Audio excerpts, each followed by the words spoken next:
वाढी उदय भामच मड जवाची टाकली घोरपड वर एक एक चढ जवाची टाकली घोरपड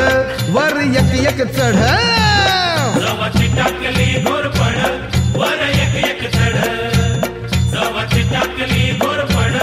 वर एक एक चढ केली स्वारी कोंडाण्यावरी मावळ्यानी जेव्हा दिगली धमकी तिलाच नेमकी तानाजी न तेव्हा करीन शिरा वेगळ धड करीन शिरा वेगळ धड वर एक एक चढ जवाची टाकली घोरपड